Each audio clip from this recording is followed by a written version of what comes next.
Kris, a lot of guys are waking up here today. They're no longer just training for abs or physique looks. It's really about long-term performance, health, longevity. But even with that shift, you spend a lot of time in the industry. What's the biggest mistake you're still seeing guys making that are in their 30s and 40s in their training, nutrition, or even supplementation protocols? Good question, because it's hard for me to narrow it down to one because there's so many that I see that people are doing wrong, whether it be overtraining is one, but I'd say today more than anything, people are overcomplicating it. They're trying to get the form like textbook correct. They're not really pulling or pushing enough weight to cause trauma. They're more worried about the angle and the technique and the range of motion and the speed of that motion, as opposed to just pushing some bloody heavy weights. The amount of times I'll have people say to me, and they're just starting out, like, should I have my feet pointing this way or this way when I'm doing a leg press or squat? And I'm like, just push, bro. Just follow failure. If you prioritize failure, then the success will come. If, your legs are your weakness, then they'll become a weapon when your brain becomes one. And you have to go in there with absolute intensity, knowing that it's going to be uncomfortable. And most of us want to be comfortable. It's a survival mechanism. We need to be comfortable. We need to be lazy. We need to, store the calories that we're consuming. So, our biology is against us. So you have to kind of force yourself. And, that's why I always tell my clients to do hard shit in the morning, and then it'll get a little bit easier when you get to the gym or whatever you're trying to accomplish during the day. But I'd say it's the overcomplication. Everything's turned a little bit too scientific or a chemistry experiment as opposed to just, purpose and drive. Yeah, no, amen. And I agree with that.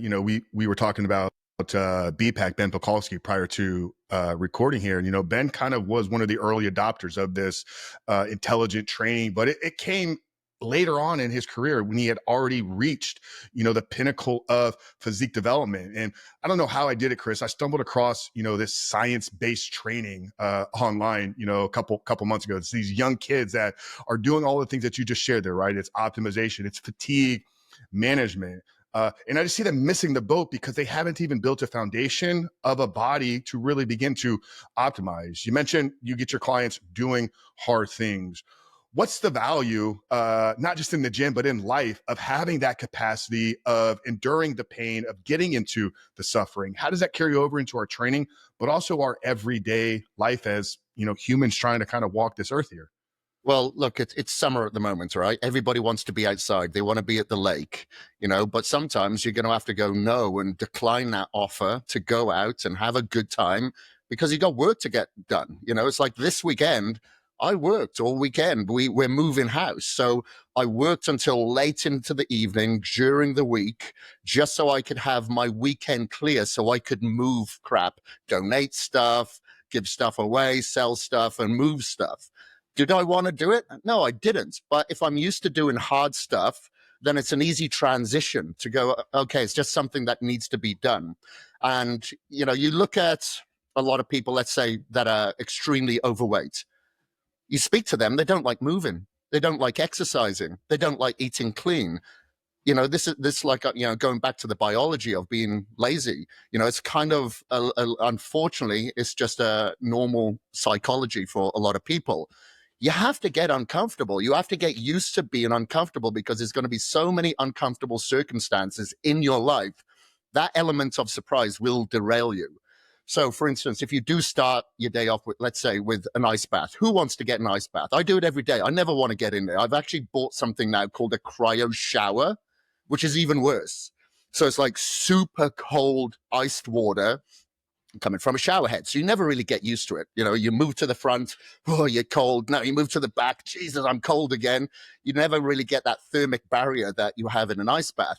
But it's starting a day with hard shit. So it has a transcendence effect of you doing stuff, regardless of it's hard or not, because now you've created that discipline. We've heard the old age saying that motivation will fail you because it can be emotionally charged, but discipline will never. And it's absolutely correct. If you have the discipline to do the hard stuff, then the harder stuff in other aspects of your life, it's so much easier.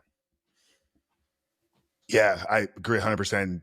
Cold plunging has been a daily staple. Got one on the patio, and it's interesting. We just went through a move here as well. So now I got a second one out in the garage right next to the sauna. And Kris, I've done it for 18 months. every day. And there still isn't a day I wake up and I stand outside that cold plunge and question if I'm going to step in. But just like you said, doing that one hard thing for me is a win. You know, I get all the chemical benefits, the release of dopamine, but for me, it's more about the mental side of the game. Is like, yeah, I'm willing to do the uncomfortable thing. So when the uncomfortable thing presents itself later on in life, whether it's in a conversation or in business or working with a client, it's like I can navigate these things.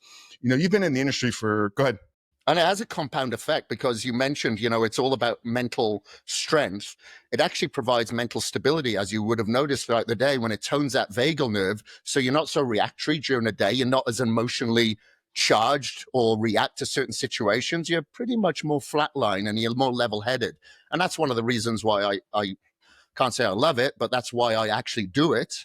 But actually now, like I said, that cryo shower that I just purchased a few weeks ago, now the ice bath doesn't seem so bad. Now I have that to compare it to.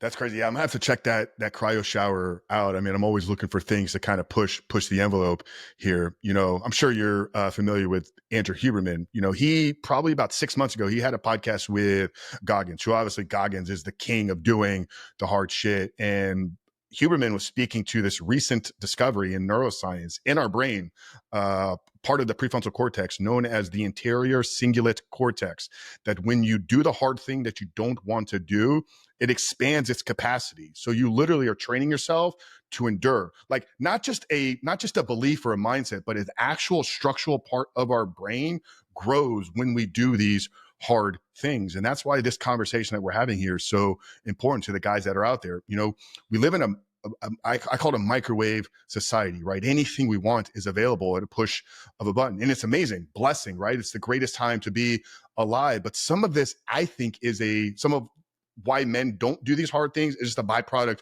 of the world that we're living in. You know, you've been in the industry for over 2 decades. How different is it now than maybe when you started in the early, 90s or 2000s, whenever you kind of made your way? Like, were people more conditioned to lean into the discomfort? Because that's what I remember, like in the early 2000s, is like people that were training, like they were seeking the hard thing. So how much of this has just kind of been a byproduct of the world that we're living in? Yeah, for sure. We are influenced by our environment. There's no doubt about it. You try to go to the supermarket when you're starving and not pick up something that you shouldn't. It's going to be more difficult. Or I shouldn't say starving, but hungry. But back in the mid-90s when I was training in the UK, they were very much old school gyms. There was no gym franchises. It was all very underground. A lot of them were in basements or dungeons, like Neil Hill's dungeon. And I used to train at Dorian's Temple Gym. And it was an aura. It was just such an energy. You wouldn't even have your headphones on because there'd be awesome music blasting and just the feeling. I'm getting goosebumps now, just thinking about it, on how it used to feel when you're walking down the steps and just hearing the metal, because there was no rubber plates. It was all metal plates that were clanging. They were all old school, like Flex or Nautilus equipment. And I just absolutely loved it. Sometimes, unfortunately, when you had the dumbbells, because they'd be kind of loose, they'd pinch your thighs, your skin on your thighs every now and again. But it was just part of it because you're going in there for discomfort. It was just part of it. There was no such, and of course, I'm a victim of it now because there is social media. I feel very blessed to be in this position. So I am filming my workouts on occasion. It is something that is very, very different. Would I be doing that if I was competing now? I don't know. Who knows? You have to make a living, so, people will do it in a different way or different manner, but there's no getting around the fact that it changes the intensity and aura of the workout environment. Gyms are becoming very, very busy now. We didn't have that. It was more of a cult years ago, specifically more for bodybuilders, and then you had the aerobic classes elsewhere in a hall space in your Reebok box step classes and stuff like that. But now it's all kind of come together, and it is great because more mainstream people are doing it. But you just don't see them doing it right, and I just feel that the quality of the time spent on these particular things like working out is very, very different. It's more so quantity now. They're in there for a couple of hours, but then you've seen those same people a year later and they look exactly the same. And it feels like they're just treading water because the intensity isn't there. I think what is phenomenal that you get from workouts is that it does help with mental stability. You feel better about yourself. It is therapeutic, but a lot of people are going in there for vanity purposes and are not getting the therapeutic aspect of it, because that only comes from the trauma and the intensity that you put into yourself and into the workouts. So they don't really necessarily get anything back. They don't get the aesthetics. They're not probably, maybe they're justifying the food that they're eating or binging on, who knows? And of course, I'm generalizing now.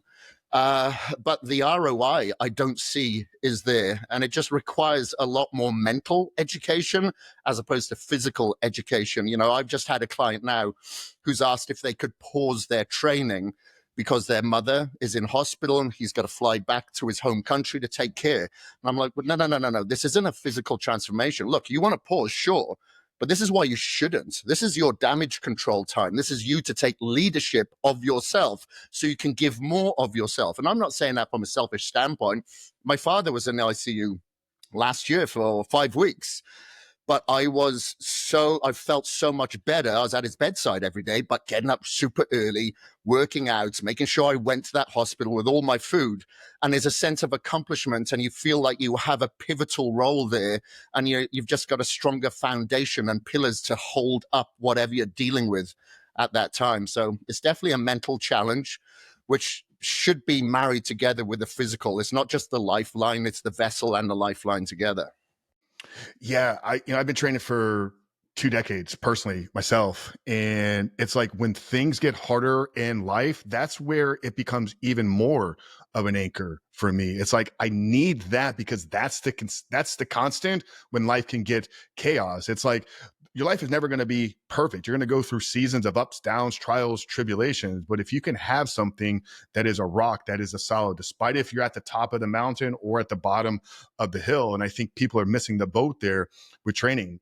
Much like you, I'm a high achieving guy, like very success driven. I couldn't imagine doing something 3 to 4 times a week and not seeing a return, from a business, from my personal development, from my relationships. If I'm investing hours every day, I got to be getting something out of it. And like you said, people are doing it for vanity metrics. They're doing it to video record themselves. And everybody, once again, we're generalizing a lot here, but I've seen it time and time again. People that show up, there's just no change in the way that they look. You got to ask the question, like, what are you here for?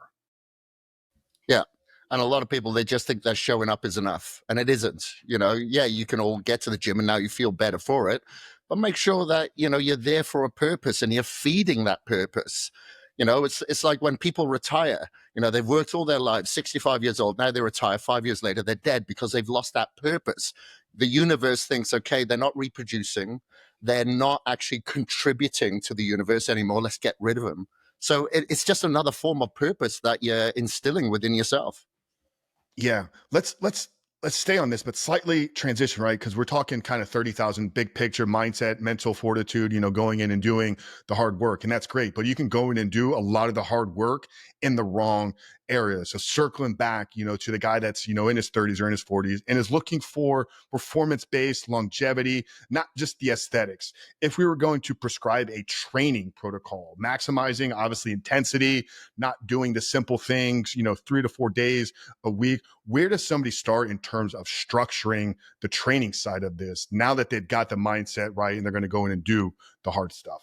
Yeah, so it all depends on the individual, obviously. If they're going to be training 3 days a week, 5 days a week, etc., is all dependent on their lifestyle. I don't know if that person's a shift worker, if they're only sleeping 5 hours a night, they're overly stressed, they're in a sympathetic dominant state, their HRV is tanked. It's all dependent on a lot of variables. But generally, I'd say like it's a 5-day-a-week split.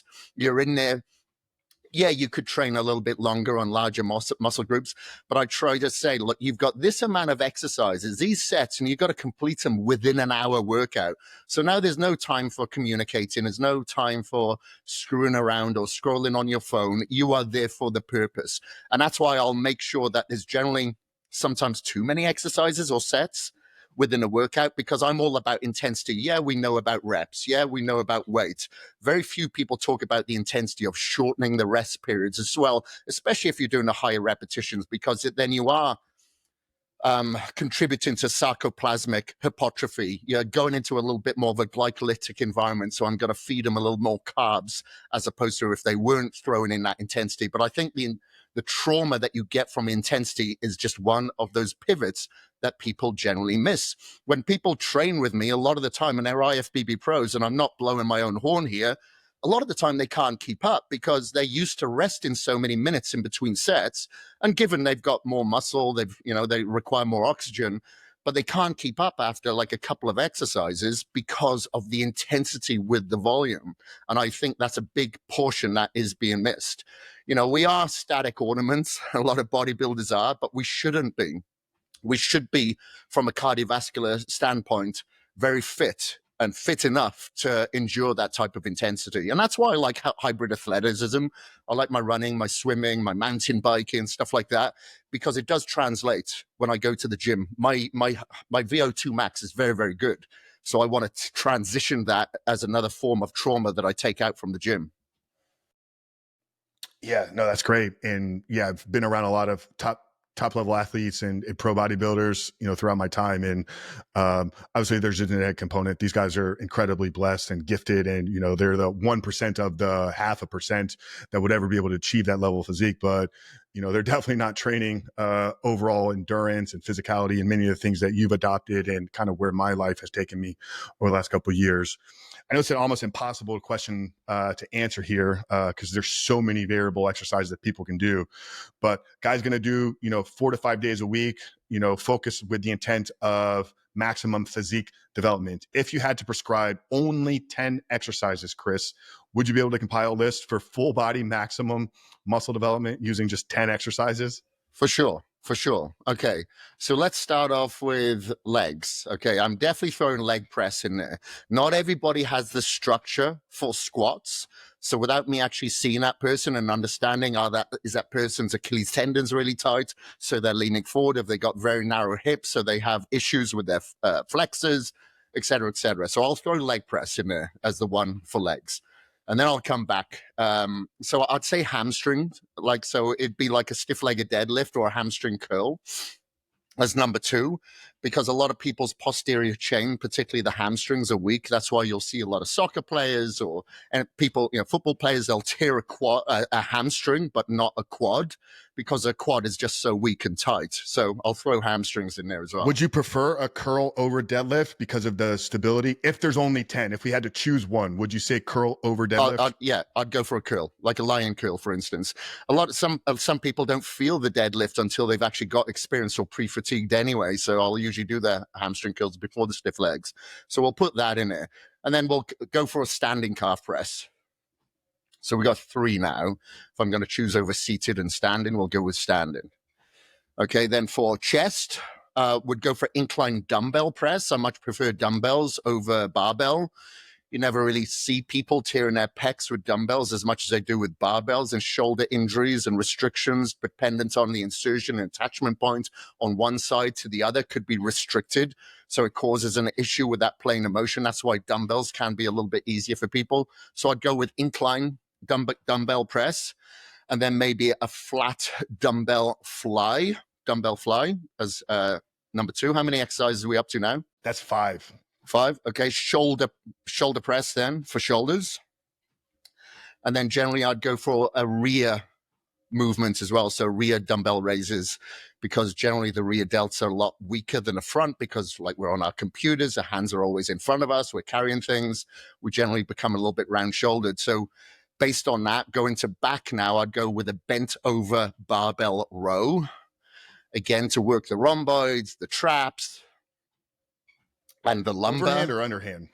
Overhand. I'll go, because I want to hit the traps. Generally, people's traps are a little bit weaker. We got two left. That's 8. Okay, and then we got a barbell curl. Yeah, we're hitting something for triceps. Hips. Parallel or on a bench? Parallel. I like the parallel. As long as they're staying upright so they don't target their pecs, So it's a very narrow. If they can get a narrow grip and stay upright, sure, but then it'd either be a bench dip or close grip push-up.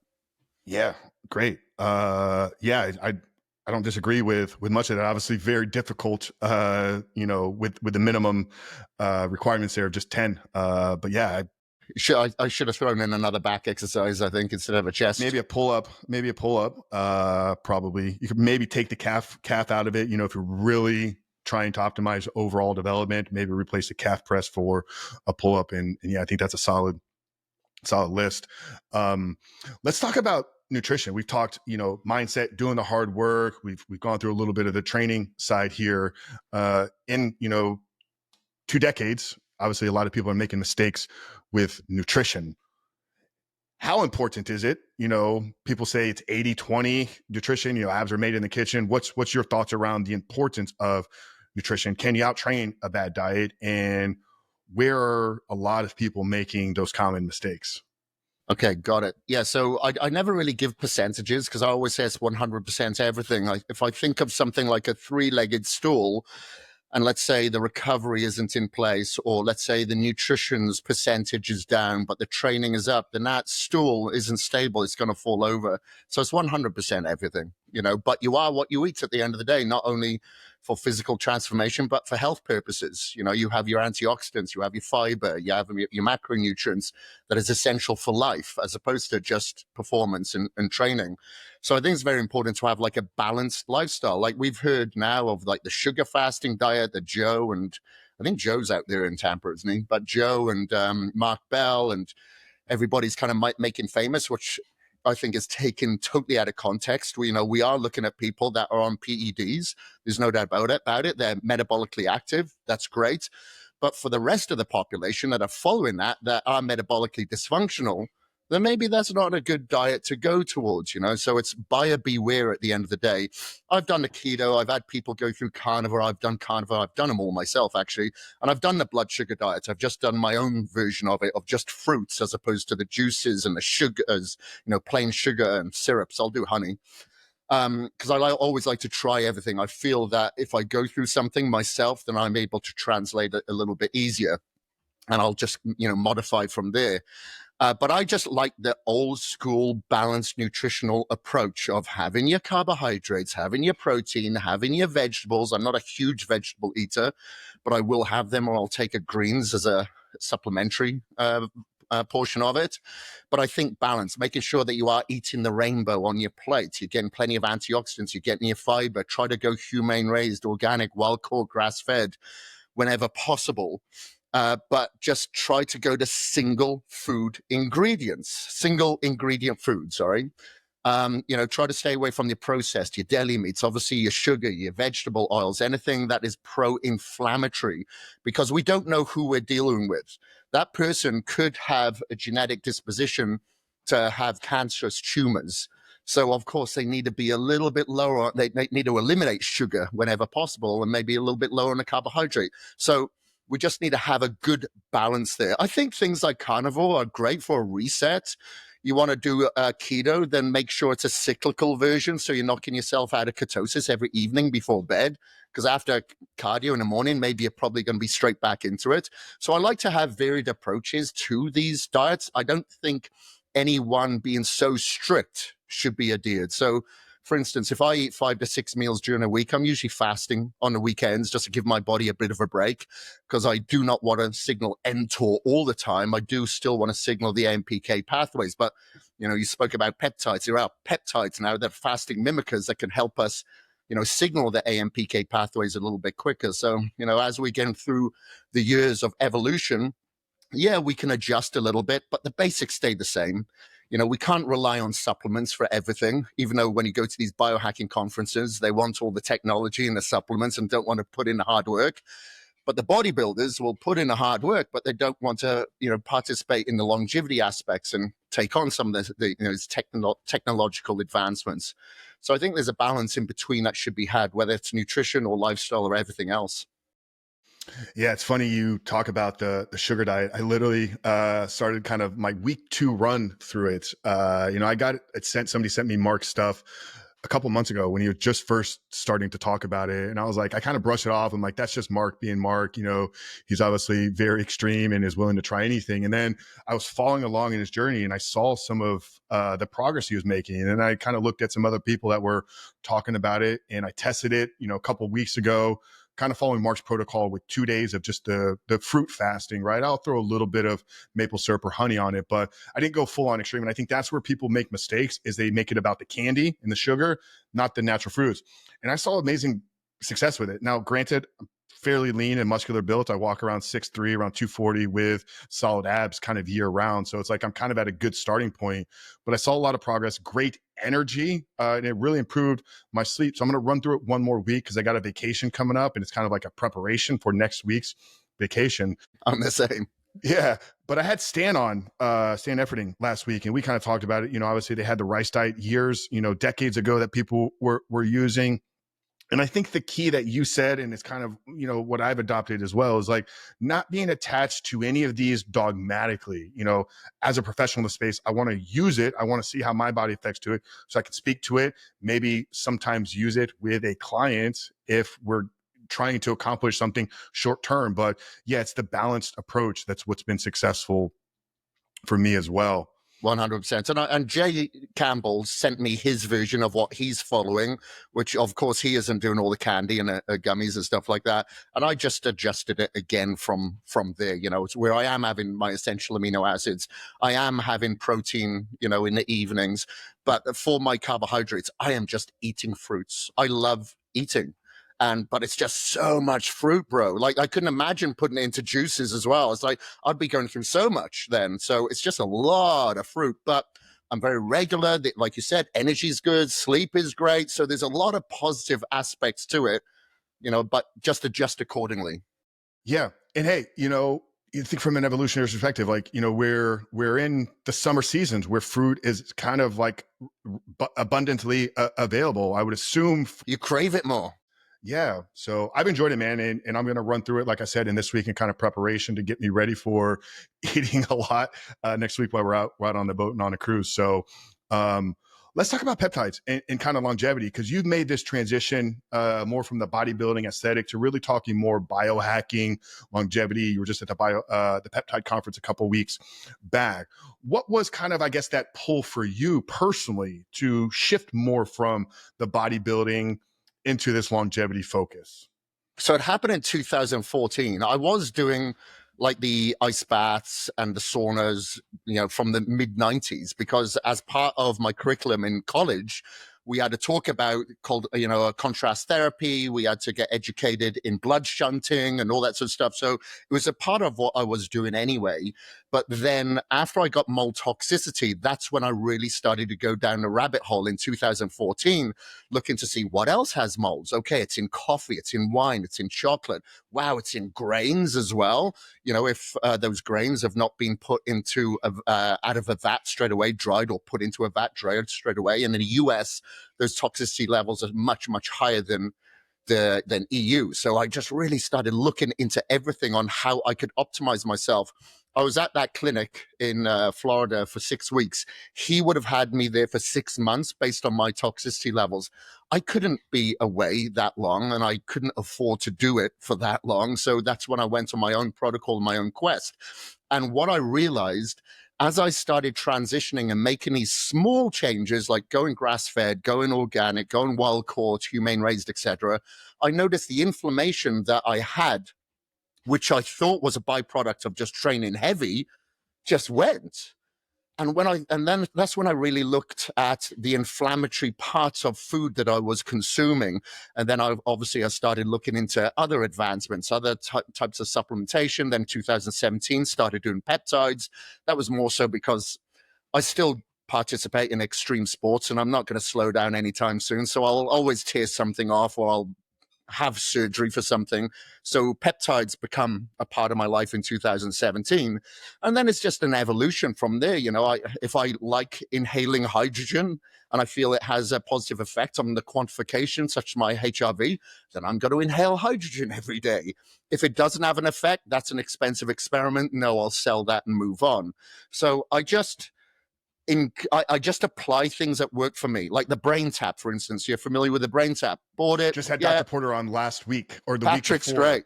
Yeah. Patrick's awesome. Absolutely love Dr. Patrick. Really, really nice guy. But I do like that, but I still find my brain will wander because I've got a very fast brain and I have to do whatever I can to slow it down. So I found another device that was half the price, Muse 2, EMG, reading my brain. And you have to quieten down the noise physically with your brain waves, and that noise is like an ocean, or it's a running river or rain, but it becomes exceptionally loud when your brain does. So now I notice, well, that allows me to focus on bringing my heart rate down, going into a parasympathetic state. So I'll employ that. So different applications come from basically trial and error. And I just love it, because there's always something new and there's less to know. You think you know more, but then there's less, And, peptides being one of them, like I said, went to the Congress. Unfortunately, there was nothing that I didn't already know, and that's not me blowing my horn. A lot of people thought the same thing, but peptides have been absolutely phenomenal for me. It's regrown my cartilage in my shoulder. I knocked a big chunk out snowboarding last year. It's helped me so much for me to avoid surgery. I was told in December that I needed surgery on my torn meniscus, went and had stem cells. That worked for that, but the stem cells didn't work for my shoulder. So I took Sigma, peptide bioregulator, completely fixed my shoulder. So these advancements that are available to us now, even though they're research purposes, is just phenomenal. Yeah, 2017, man. You've been in the game a long time on the peptides. I mean, they were so underground back then. What have you noticed have been the peptides that have made just the overall biggest impact on your performance and then recovery as well, outside of like the ones you'll use for surgical avoidance, like the daily staples for you? Yeah, for sure.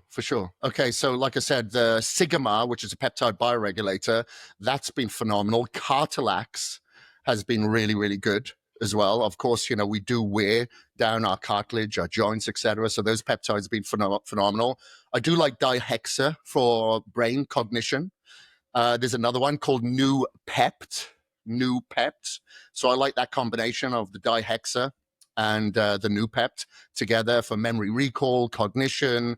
I just think it's great. And I kind of like paraxanthine that I've got in here. I'm not affiliated with this, but I use paraxanthine in my pre-workouts. I don't like caffeine.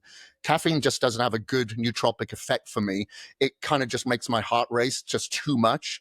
And now I can't focus because I'm just wired, Too wired, yeah. Yeah, way too wired. For muscle recovery, so it's going to sound like a shameless plug, but it's the dileucine peptide 185, DL185. So we introduced that to my brand probably about 5-6 months ago. Sean Wells is a very, very good friend of mine. So he just lets me know if there's something that's coming out that he thinks that would interest me. So I grabbed that immediately. And the recovery has just absolutely been awesome. So let's say, you go train legs. Next day, your legs are going to be sore. You expect that. You don't feel as sore at all. And you feel like, did I train hard enough? But it just happens. And everyone's been reporting that. So the ability to recover, because this peptide is a double bonded peptide and it gets absorbed into the bloodstream like I think it's like 100%, 89% faster than, say, leucine by itself, but it's a double bonded peptide. So the recovery aspect is just absolutely awesome on that. Further from that, let me see other peptides that I've been trying, like tesamorelin and ipamorelin, or ipamorelin and CJC in combination. Just find that growth hormone secretagogue, because obviously I'm 50 years old now, 51 almost next month. I just feel that, of course, my growth hormone levels are down and my ability to recover is a little bit slower, and my ability to have continuous sleep is harder. So having those peptides really help with my deep sleep aspect as well. So I'd say that, there are a lot of other peptides that I'll do, like epitalon. I'll do epitalon and pineolon and thymolin about once a year, just to help reset my central nervous system. So that will help with my sleep as well. And it obviously helps with the prevention of the shortening of your telomeres. So I take it for an anti-aging purpose, like once or twice a year. Yeah, Kris, I didn't realize you were in your 50s, man. That's incredible. Guys, if you're just on the audio side, like, you got to check Kris out. Like, if just seeing him, the way that he looks and the youthfulness isn't inspiring, and to take action on some of the things we're discussing. GHKCU. There you go then. We'll go with that copper peptide. Yeah. Any thoughts or opinions around NAD, rapamycin, and metformin? Yeah, so NAD3, I believe, is the best out of all of them.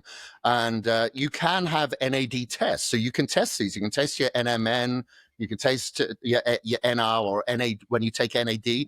I like NAD in combination with like resveratrol. I like that. And spermidine. So those three together, I like that. So NAD3.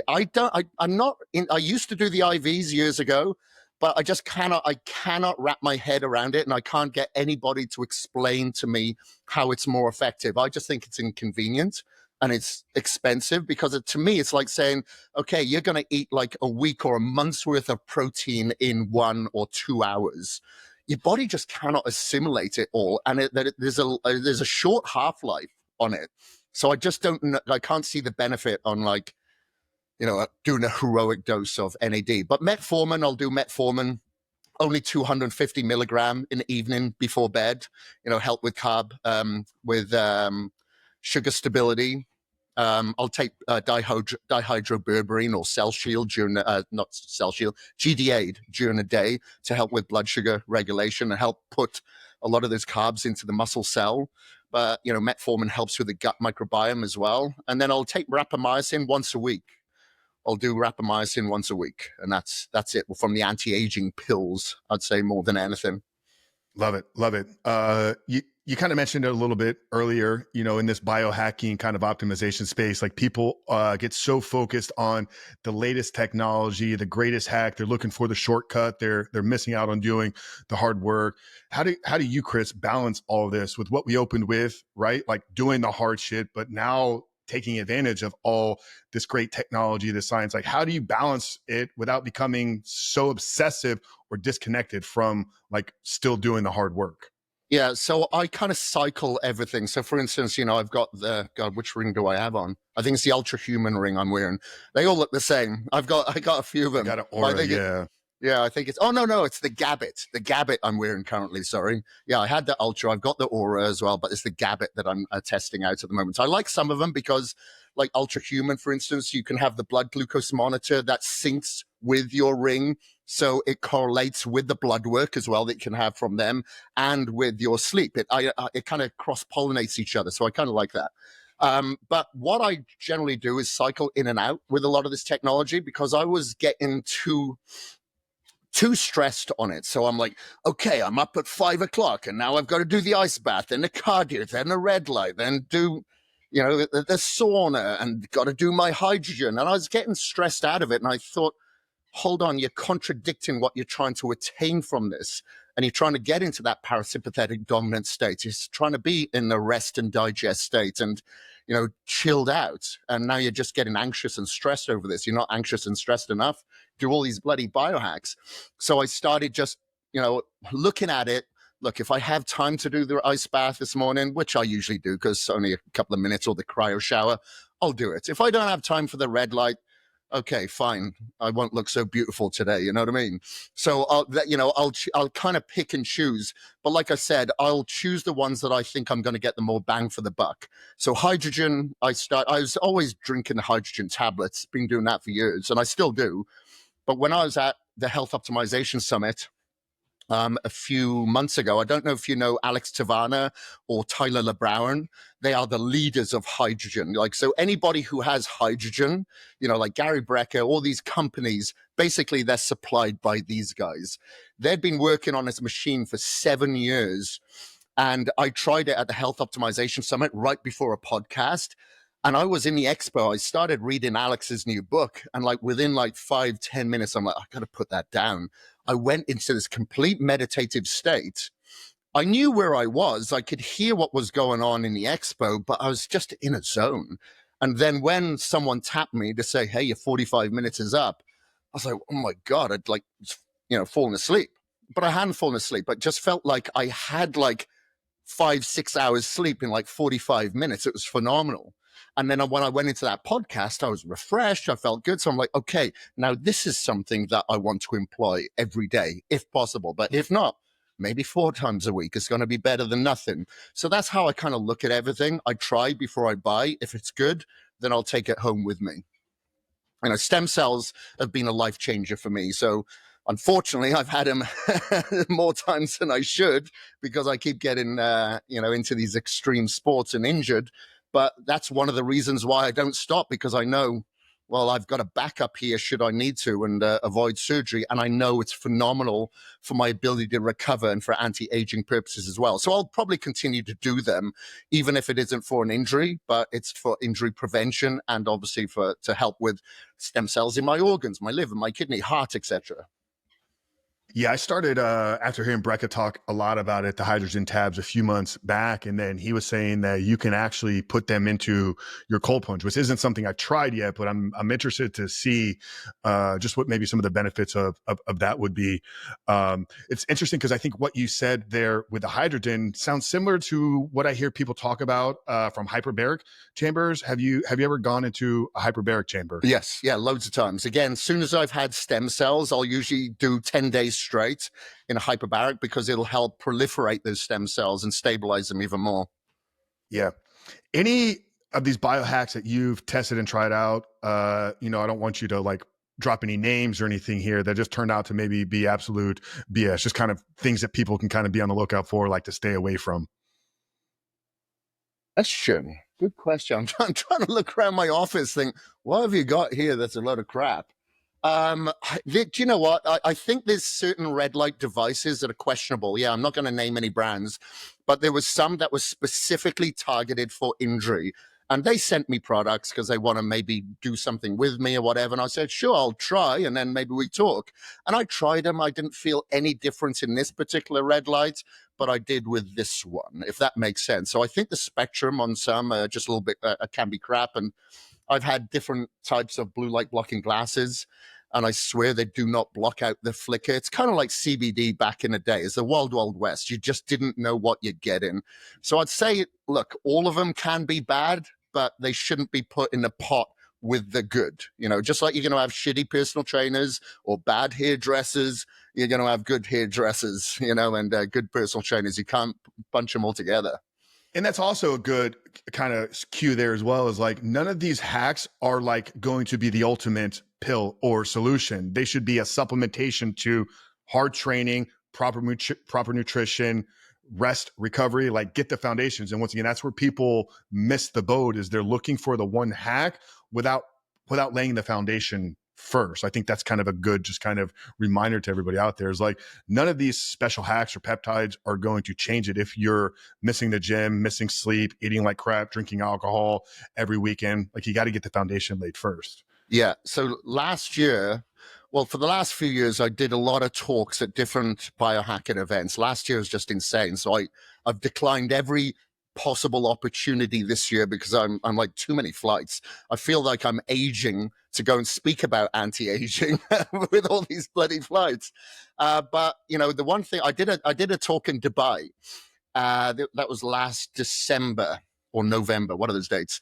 And, one of the things that I just felt that I had to keep tuning in on all the time is that you have to do the hard work, because a lot of those people that go to these biohacking events have disposable income. So it seems they spend a lot of money, like tickets can be $1,500 to go to one of these events. So they're going there to spend money. But a lot of these people, they're frail, they look pale, they're scared of the sunlight, they don't want to take part in those ancestral tenets that we've grown up on. They want to get like a synthetic version of that, whether it be the red light or whether it be the grounding shoes, which is great, dependent on the environment. Okay, if you're traveling to another country, you want to ground yourself as soon as you land, sure, wear the earthing shoes. But when you're at home, take your shoes and socks off. When, don't use the red light. If it's summer, get out there and get the sun. But also make sure that you are working out, because these fasting or exercise mimickers are not going to replace the hard work. So you see a lot of these people at the biohacking events, like I said, they just don't look that healthy, but they should be the healthiest out of all of them.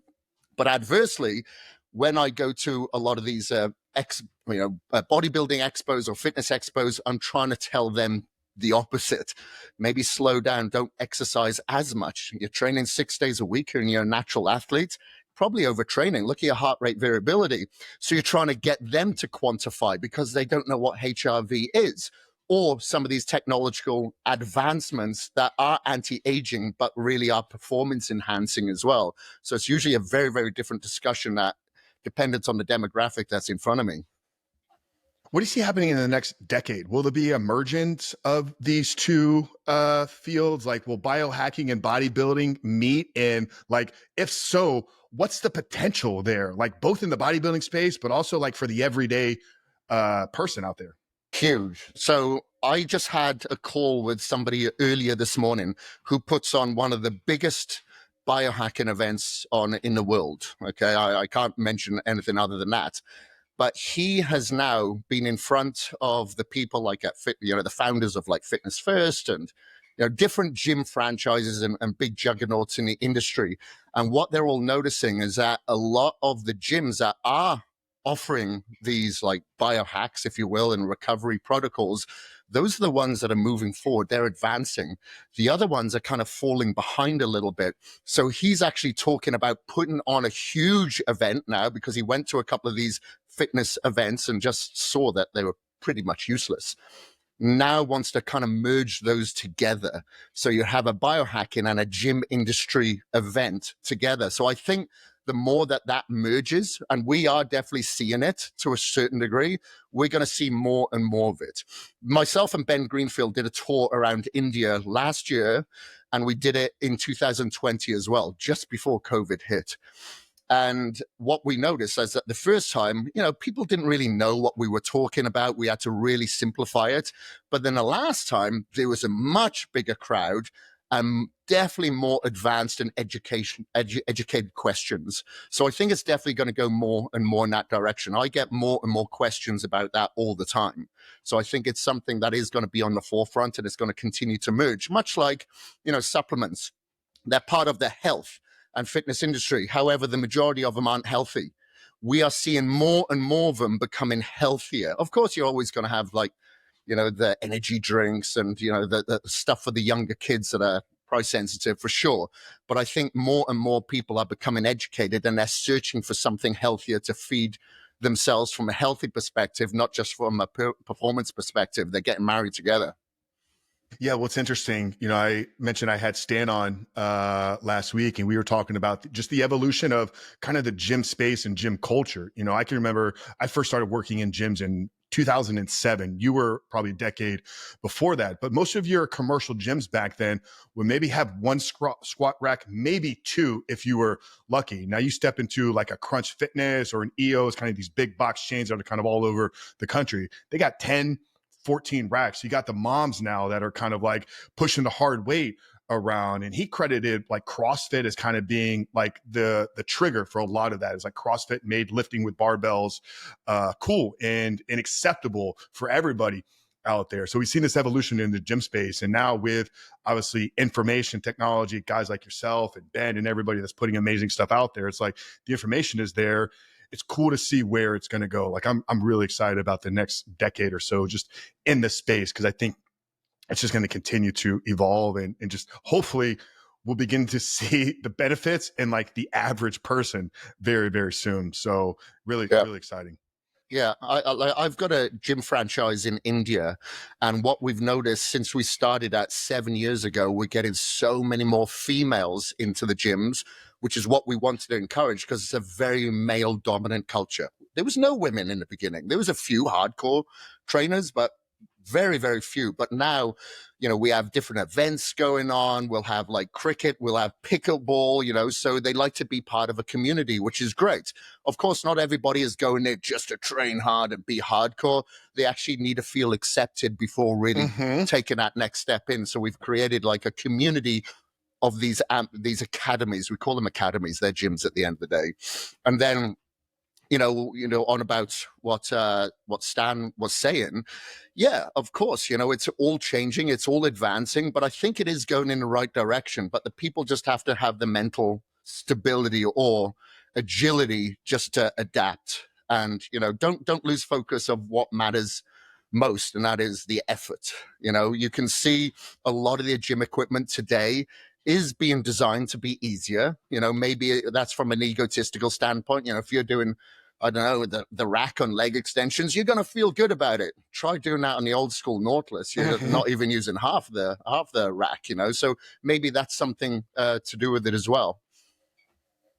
Yeah, there's a balance. There's a balance for sure. Kind of wrap it up and drive it home here shortly. Talk a little bit about, if we can, maybe your career. You know, I think one thing you've been able to do is take, I'm assuming, what was a youthful passion in your life, you know, maybe just training, and you've turned it into an incredible career, globally recognized, traveling, speaking, multiple brands and businesses. Like, you know, there's a lot of people listening that, you know, maybe have this passion inside of them. Maybe they feel that there's something they should be doing, but they've been stuck, you know, from maybe taking that first step. How were you able to take something that was, you know, maybe a hobby or just an interest for you and turn it into really what's become a legacy and an empire for yourself?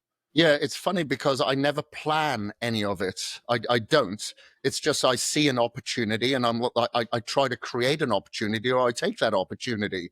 So, you know, when I was, I initially got into personal training and, you know, got my qualifications because I love to work out. I got into working out after I spent 10 years racing motocross. Was it 10 years? No, 14 years racing motocross. And I just had so many injuries from that sport, as you do. It was only through rehab from working out with the resistance training. I was like, wow, I feel better. I'm getting over my depression because I've lost my identity. I didn't know what to do in my life. Okay, I'm going to go and study about this because this is something that I actually can retain, because in school I sucked, but I retained all that content because now I'm learning something that is dear to me, that I'm passionate about. And then that just happened to turn into, okay, I'm going to train other people. Then I used that as a ticket to get out of Wales because I was too close to my social circumstances, which involved alcohol and drugs. Because when I gave up motocross, I'm like, okay, I guess I didn't really have a life during my teenage years. I didn't go out at all. Now I'm going to party up. And I just went to the extreme because I was quite an extremist.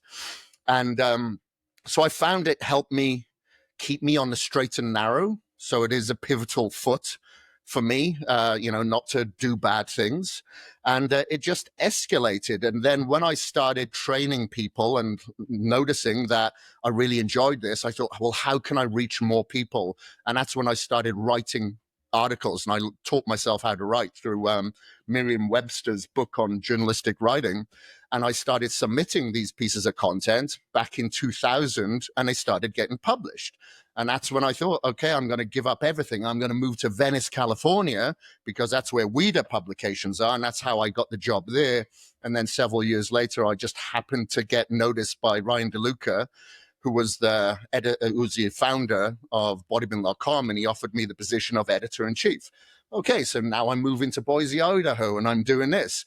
And then over time, for instance, I just become a vendor with bodybuilding.com because I knew the formulator at bodybuilding.com. I knew the COO at bodybuilding.com. So these things kind of just happened, bit by bit.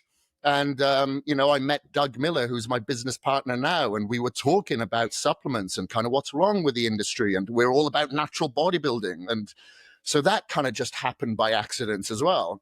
And, and here we are. So I never really, I think if you live today how you want to live that day, then it will dictate what tomorrow will bring, as opposed to thinking too much in the future, because sometimes you can overthink things, you can become anxious. I'm not saying not have a big picture. I used to do a vision board. I don't do it now. I try to do less now.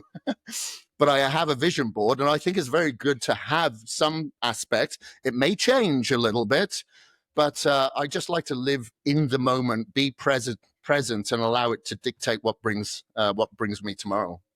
Yeah, sometimes that overthinking, over planning, it can create a lot of self-doubt because you're waiting for the perfect plan before you take the first step. And, there's that famous saying, like, a successful entrepreneur is the individual that jumps out of an airplane and builds the parachute on the way down. And that's kind of like your story. It's like, I'm going to Venice. I don't know what's going to happen when I get out there, but it's like, that's where I need to be. It's like Arnold's story, right? Arnold knew, like, he needed to be in America. He needed to be in LA to fulfill all his dreams. He didn't have it all figured out, but he took that first step.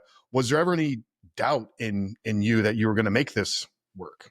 Yeah, there was several things that happened along the way. So I got thrown out of the country in 2011. It was literally the week after the Mr. Olympia, or 2 days after the Mr. Olympia in 2011. I was told, or 2010, maybe it's no, 2010 or 11, I can't remember now. But I was told by the lawyers at bodybuilding.com when they were trying to get certain numbers and things from my lawyer, he hadn't filed for my extension. So basically, when they found that out, I was literally, I think, 2 or 3 weeks out from being over a year over my stay, which means if you're within a year, with some waivers, you could generally get back, possibly. However, if it's over a year, you've got 10 years. You're out for 10 years at least. So I had to pretty much, okay, I'm going to do the Olympia because I've dedicated, we've spent a lot of time planning because I was covering the Olympia for bodybuilding.com. So I did that. And then I basically had to fly straight to the UK and thinking that everything would be fine. It wasn't fine. It took me 2 years to get back into the country, 2.5 years. So, of course, I had to foreclose on my property here. I had 2 investment properties. I had to foreclose, had to have everything put into storage and stuff like that. So there's a lot of doubt then, especially when I kept going back to the consulate with all my paperwork. I had paperwork from Joe Weider, from Dorian Yates, from my book publishers, Simon and Schuster, like a stack. And what I quickly found out is that it didn't really matter. What mattered is who was in front of you, because those people have more power than the president or prime minister. It all depends if they've had their cup of coffee in the morning, if they're in a good mood, So, of course, I really did question then. I was like, wow, is this really going to work out? Am I going to be able to get back to US? US was my dream. I had the dream job, editor-in-chief of bodybuilding.com. Ryan was phenomenal, and he stuck by my side for a couple of years there until I was able to get back in. But during that time, that's when I decided to sidestep, and I saw this opportunity in India. A couple of celebrities over there had read my book, Body by Design, and wanted me to transform them. So I was like, okay, I'll head on over there.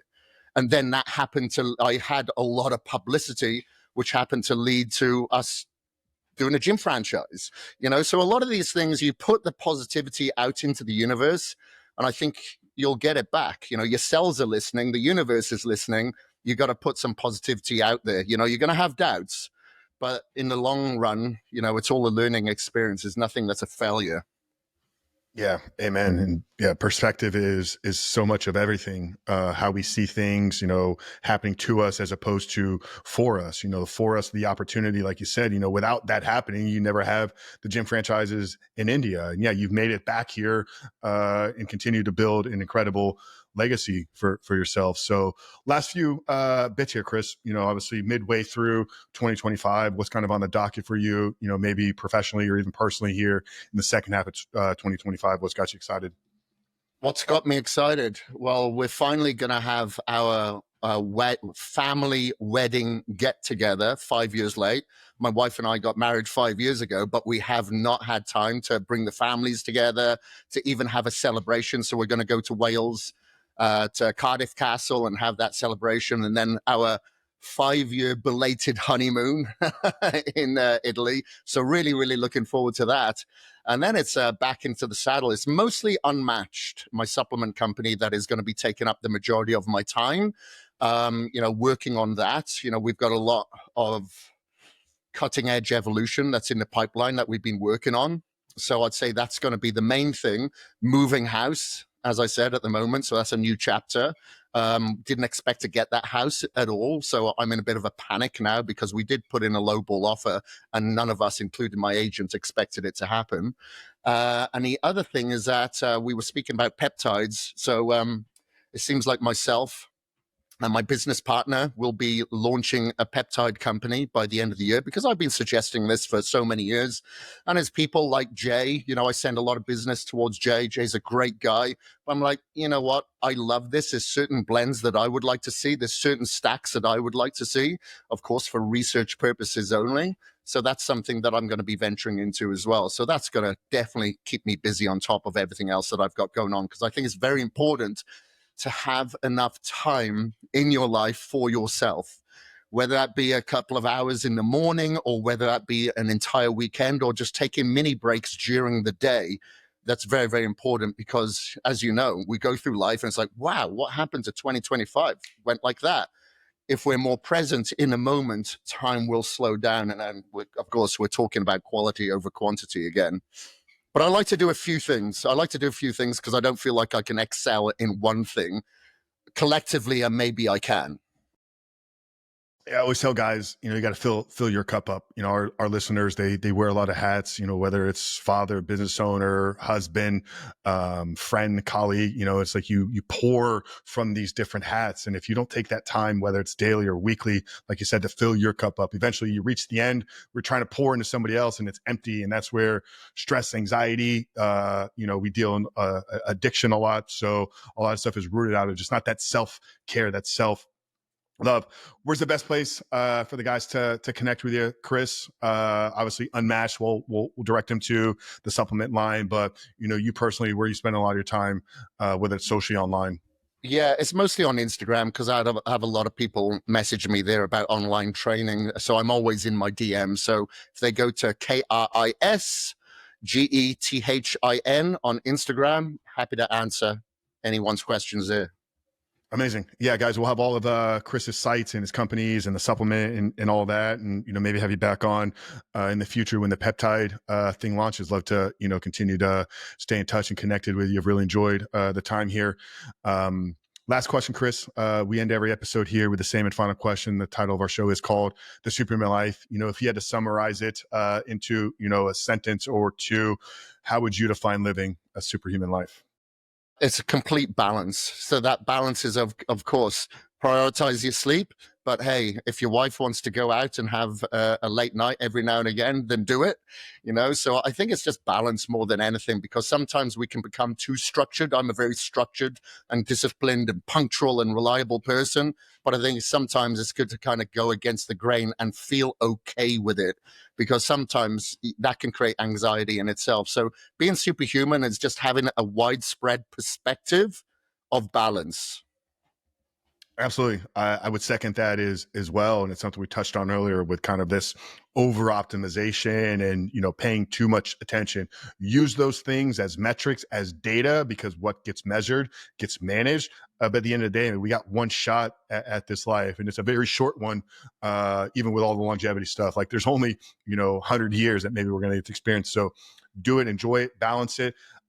Guys, make sure to connect with Kris out there, support his brands, check out some of his other businesses and products. If you're over in India, check out the gyms there as well. We'll have all that stuff plugged down there in the show notes for you. But Kris, brother, I enjoyed the conversation with you here today. And like I said, love to have you back on sometime in the future.